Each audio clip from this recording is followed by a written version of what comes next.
আবারও সেই বাংলাদেশে অশান্তি। কি শুরু করেছে বলতো? সেই শেখ হাসিনা যাওয়ার পর থেকে বাংলাদেশটাকে একবারে যা অবস্থা চলছে, মানে ইউনূস সরকার যা করছে, মানে সে বলার মতন না। মানে শেখ হাসিনা তো যেমন ছিল, তখন বাংলাদেশটা অনেক শান্ত ছিল। হিন্দু মুসলিমরা খুব ভাই ভাই গলায় গলায় ভাব ছিল। দেখো, এই উগ্র মৌলবাদী এই ইউনূস সরকার এত পথ এত খারাপ, সে বলা মতো নয়।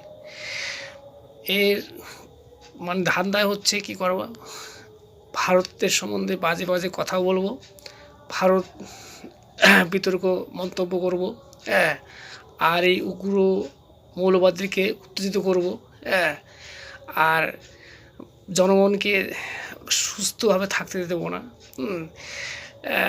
যেমন তেমনভাবে মানে ভালো ভালো মানুষকে, এবং বিশেষ করে হিন্দুদের প্রতি প্রচণ্ড ওনার উগ্রভাব। তা আমি ভাবি একটা কথা, কি ওনাকে নোবেল পুরস্কারটা দিয়েছে কে? আমার তো মনে হচ্ছে তাকে দেখলে একটু ভালো হতো। আমার মনে হয় উনি ভুল করে এনাকে শান্তিতে নোবেল পুরস্কার দিয়েছে। হয় গেঁজা খেয়ে দিয়েছে, আর না হলে টাকা পয়সা খেয়ে মনে হয় একে নোবেল পুরস্কার দিয়েছে। উনি নোবেল পুরস্কার শান্তিতে কি করে পায়? ওনার আমার তো মনে হয় ওনার নোবেল পুরস্কারটাকে কেড়ে নেওয়া ভালো। উনি পাওয়ার যোগ্য নয়। কোনোভাবে হয়তো ধান্দাবাজি করে, মানে লোক ঠকিয়ে এদিক ওদিক করে ওই নোবেল পুরস্কারটা পেয়েছে। আর যে দিয়েছে সে হচ্ছে একদম গান্ডুচোদা যাকে বলা হয়। তার মানে কি বলবো, একেবারে গান্ডুচোদা। ওনার কি কোনো নেই? কাকে কীভাবে পুরস্কার কী দিতে হয় সেটা তো অবশ্যই দেখা উচিত ছিল। একটা গান্ডু মার্কাকে দিয়েছে নোবেল পুরস্কার শান্তিতে।